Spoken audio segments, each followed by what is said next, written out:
Next item, water supply improvement below ground wellheads. Helen.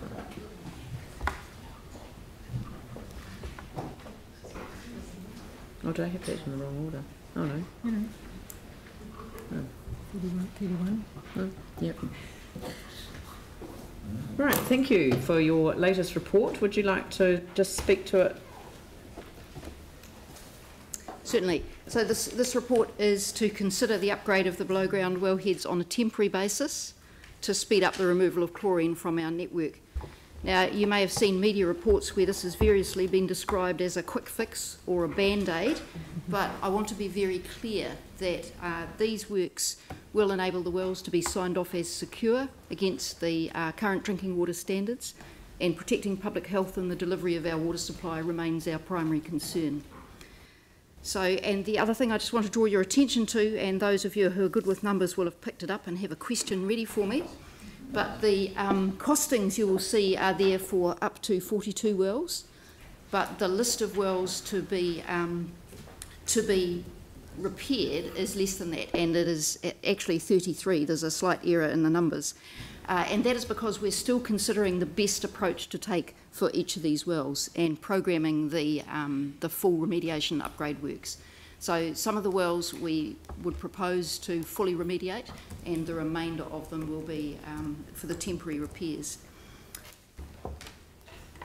And the reason that I can't absolutely guarantee how many of those 42, although we propose it'll be 33 of them upgraded in this way, is that we are still assessing the tenders and programming the work out through the summer and then the following winter period.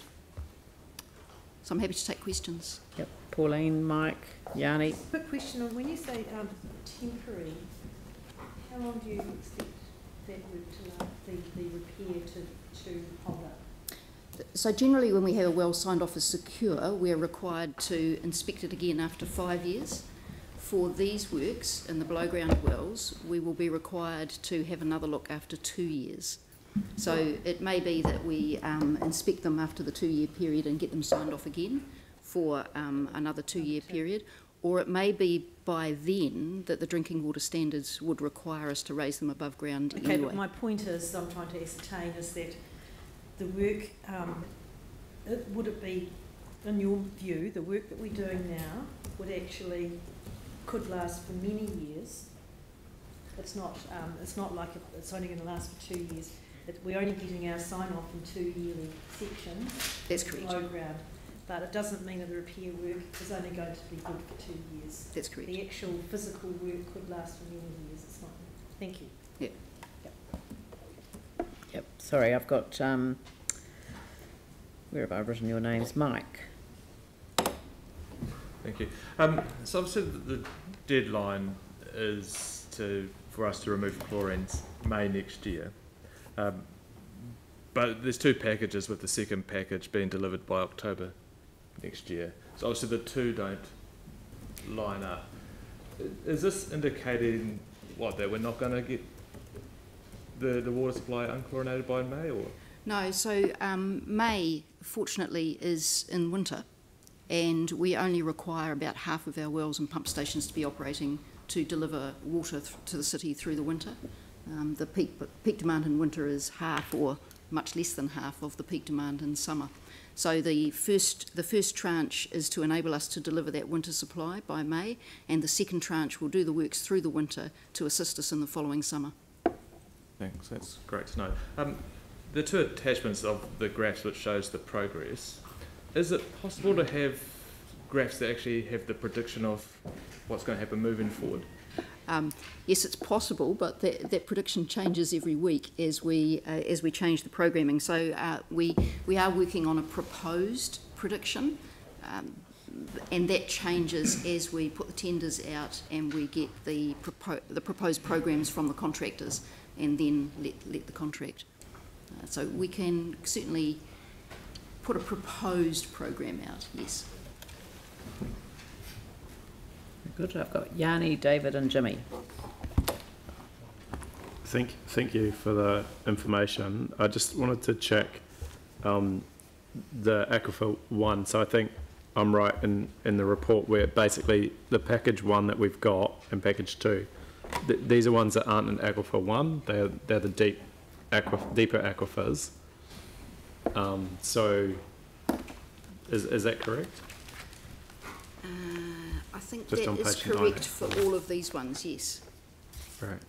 So in terms of the aquifer 1, are you able to give us any sort of update about where we've got to with that testing and when we're likely to get additional information back? So the aquifer 1, are you talking about the testing against criteria 1 to determine the age of the water? I think And that's then the what modelling? it was, the ones around the base of the Port Hills mainly, Tanner, yeah. So It's that not work aquifer is 1. still progressing and is not due to be delivered until June next year. Right. So I'm just trying to get my head around geographically. We're doing the UV treatment at the main one south. I forget what the exact name is. At main pumps, yes. Yeah. Main pump. We've got a few others that are around the base of the Port Hills that are going into the shallower. That's correct, yes. Spraydon, aquifer. Palatine, Thorrington, those Yeah. pump stations. So the kind of idea of dealing with those ones to get secure status, we really can't do anything until we get that testing back. Is that basically the deal? Which will be next year. We have some preliminary testing on the age of some of those wells, and I can give you the details of that if you like. I haven't got those with me today. No, that's okay. I think the key thing is we're not spending money now that's going to be obsolete, which I think was the point that Pauline was asking. So in 12 months' time, the money we've spent. None of these are aquifer 1. Right. Yeah.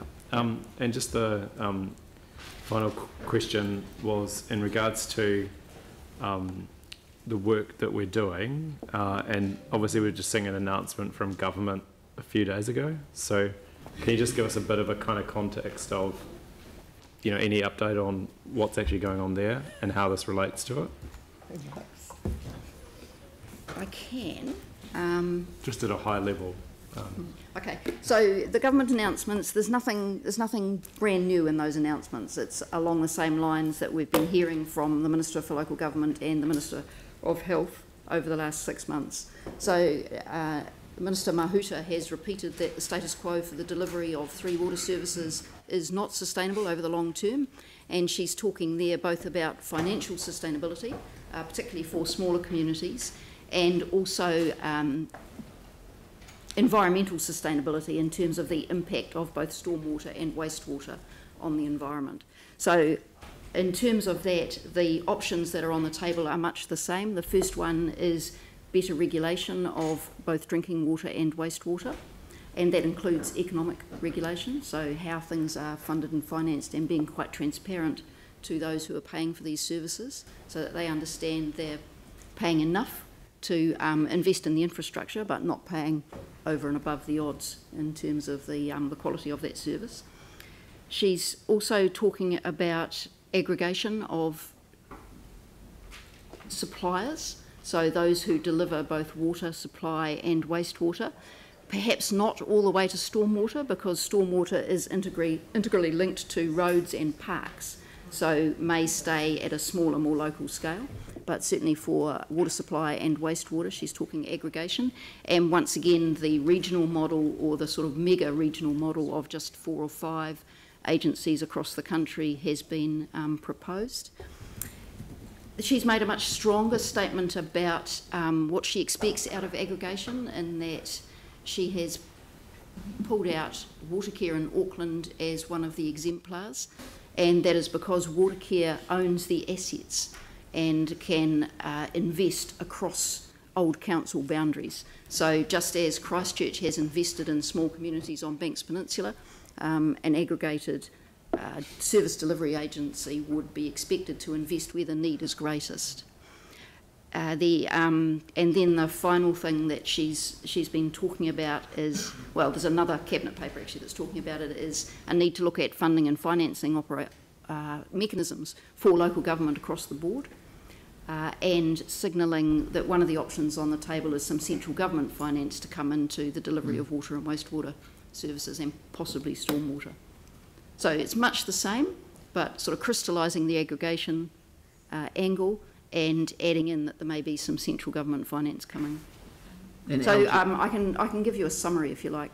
Yeah, LGNZ's circulate that. also reiterated its its very strong position that there is no one size fits all for New Zealand, and you know, highlighting the significance of the difference between the different parts of New Zealand. That's right. So the makeup of local authorities here is quite different, for example, than the aggregation of the local authorities in Auckland, or even that partnership for Wellington Water. It's quite a different situation. I was just trying to understand, if we make the decision today, we're not going to get a decision in a few months' time from government that undoes all the money that we've spent. So the new regulatory framework for water is not expected until the middle of 2019. So we don't know whether there's mandatory chlorination or anything. The words mandatory residual disinfection do not appear in the cabinet paper, which is a good thing. But the other words that you would want to appear don't appear there either. They do talk about a risk-based performance. They do talk about a risk-based approach, which is actually a positive step forward, because they have talked about mandatory residual disinfection in every other communication prior. So, I mean, it does signal a bit of a shift, but look, there is always going to be an element of you know, risk that central government will act in a particular way, which will require us to act in a particular way. I just want us to keep going with this, because I think it is worth it.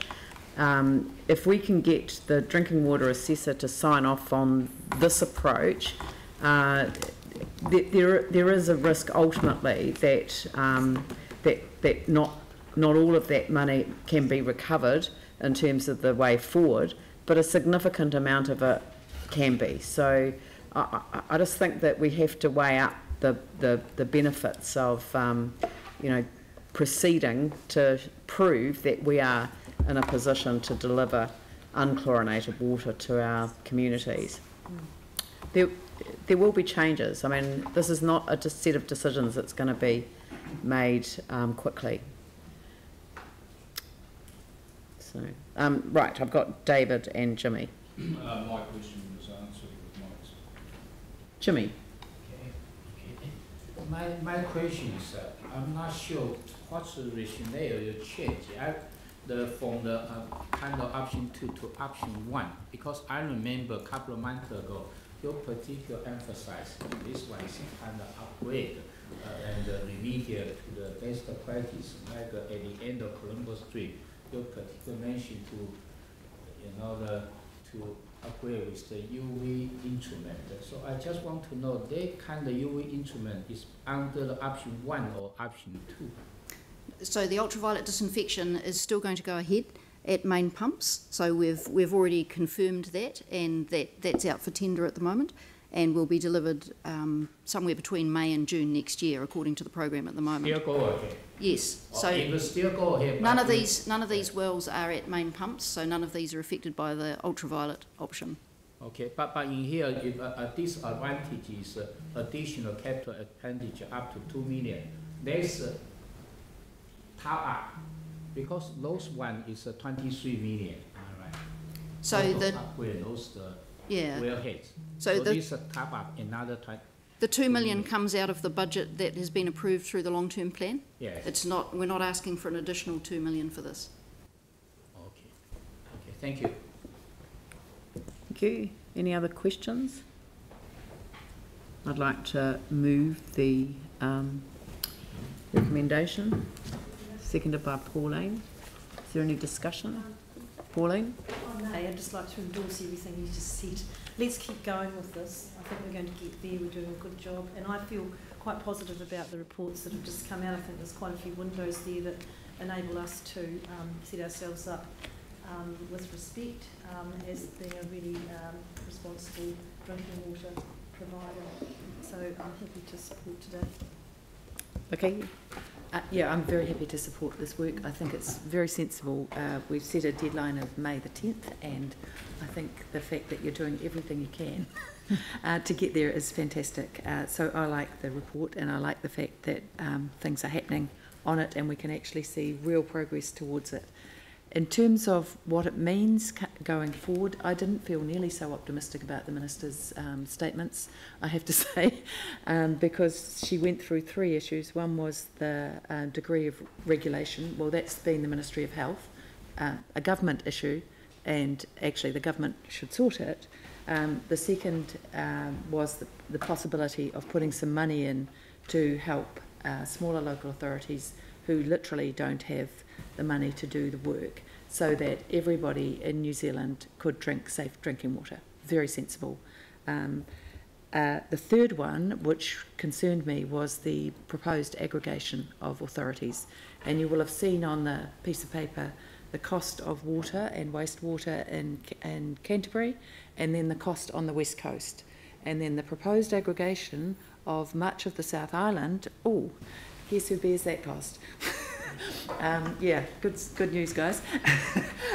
So not something I'm willing to tolerate. The other thing that I didn't deal with was the concept that the three waters were somehow not an integral part of every city, of every local government, and that everything you did in local government was integrated, and the purpose of the 1989 reforms was actually to bring all of the functions of local government together such that cities could actually control their own destiny.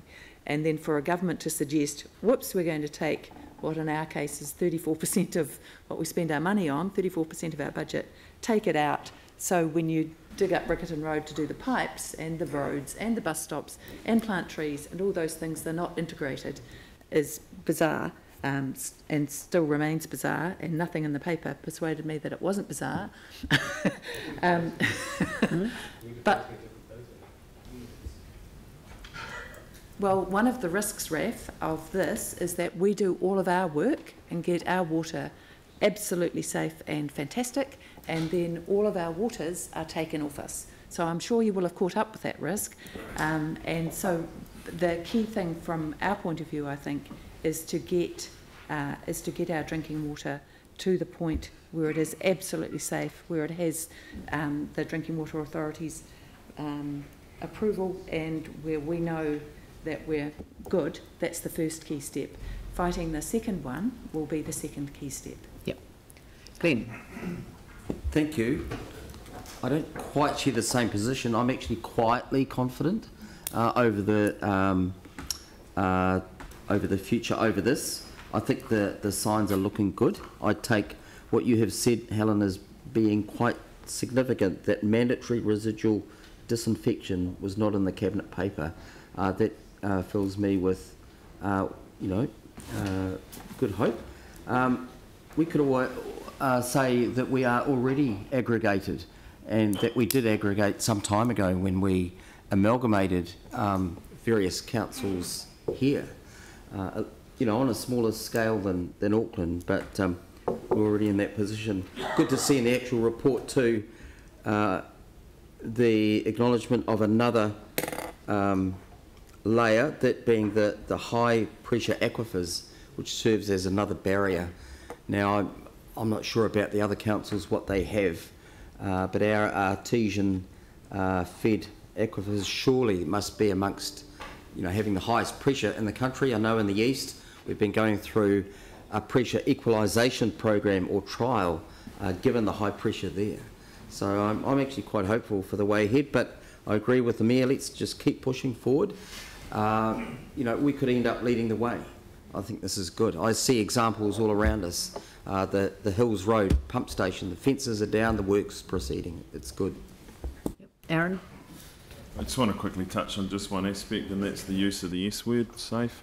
Our water's already safe, we're just making it even safer and more reliable, and I think the public should never be concerned that it's not safe, because we'd all, us or Alistair would do a boil water notice, and so our water is safe. It's just going to be even safer, I think, as part of the clear messaging, and we need to be a bit stronger on the conservation of water. I got a lot of messages last night when the story went up on stuff. I didn't know we're meant to be saving water, is what they were saying. So yeah, I think maybe some pictures of some councillors having some really stingy showers or something like that might get the message across.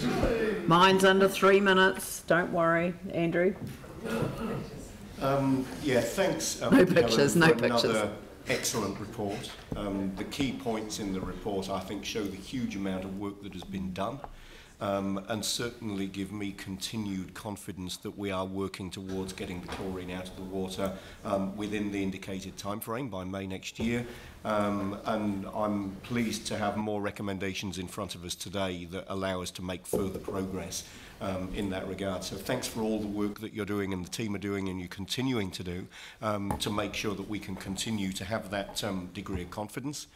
In terms of best practice, you know, clearly this is work which is leading us towards being able to get chlorine out of the water sooner rather than later. It's also work that, while temporary, feeds into what a realistic response to any new regulations might be. And without preempting that, I mean, my view certainly is that for government to look at this and to regulate and possibly regulate differently is appropriate, but it should be the view of each territorial authority how it responds to those regulations. And I particularly pick up on your comments around aggregation. And, you know, we're spending around 80 million on current budgets in Banks Peninsula on wastewater alone. I think that serves as a huge example of what can happen when one authority invests well in infrastructure and another, possibly for good reason, small population in this case, isn't able to, what would happen in an aggregated model. So, you know, whilst on the peninsula we're thankful for the 80 million, it does serve as a very good example of what can happen when we need to start looking across boundaries. Right. Jimmy?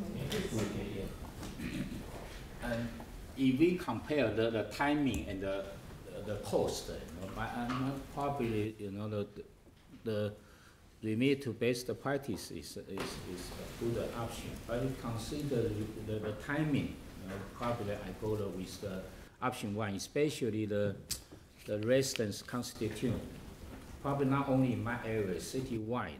I made them, they always when the chlorination water will be east, when will be east. Our commitment is 1 year since the October, but since the May of this year, so up to the May of next year. So compare these two options, it looks like this option 1 is more faster, and you know that it can aid for us to fulfill our commitment. But it will go to the option 2. Not sure whether, you know, after the May of the next year, still, you know, the coordinate all the water. So in this situation, I go to option 1. Anne? I just wanted to reiterate the comments about the fantastic work that you've done, Helen, and the team. And we talk about SAFE. We've got a fantastic safe pair of hands in you, and really appreciate everything you've done, particularly in able to adjust the approaches as you deem fit. That flexibility is really commendable, and I think must be nationwide. You must be leading the way in terms of dealing with these issues, you and your team. So we really appreciate what you've done. Thanks. Thank you. Anyone else? All right. Well, look, I'm just going to close this off with having moved the motion, just to say how important the water supply improvement program has been to the council. It's an excellent program. It has a helicopter view right across the whole of the work, and is very focused not just on the present but on the future as well. And I think that is the key. It's not just about making sure that the water is safe and chlorine free. It's keeping it chlorine free regardless of what regulatory intervention central government makes, because we can provide the reassurance with the support of our drinking water supplier, drinking water assessor and the medical officer of health, who you know, have actually been excellent to work with. Are challenging everything, all the decisions that we're making along the way to make sure that we're making the right decisions. But I just feel like everything now is joined up and really focused on achieving the outcome, but then keeping it there, which is absolutely key. Just two other things I want to mention. One is the conservation plea, yet again, to the people of Christchurch. Please reduce your water use over the summer. It is a natural time that you want to water your gardens. Wait till after 9 o'clock at night and only hand hold a hose. No sprinkler systems, please. You know, and yes, have a short shower instead of a lengthy, leisurely bath, which I'm tragically going to have to give up for the summer. But, you know, these are the things that we can all do together just to make sure that we're not using any more water than we need to. And I know that I usually go up to the Coromandel where it has a toilet system where essentially if it's yellow, let it mellow, if it's brown, flush it down. Everything can be used to really focus on saving the water, and so it's in people's own hands that they can help us get the work done over the summer period. And the last one is congratulations on the myth-busting pages that are going up online. Could councillors please post them on your social media? We do need to bust the myths, and I've saw Vicky put it on her Facebook page and got heaps of comments helping people understand that, you know, I know you didn't attribute it to the team at the council, but no. But the point is that it really helps people understand what are myths and why we're having to do this. It's just to get the pressure off the infrastructure while we repair the infrastructure. So, so on that note, just asking people, save water. And I'll put the motion. All those in favour say aye. Those opposed say no. That's carried. Thank you very much.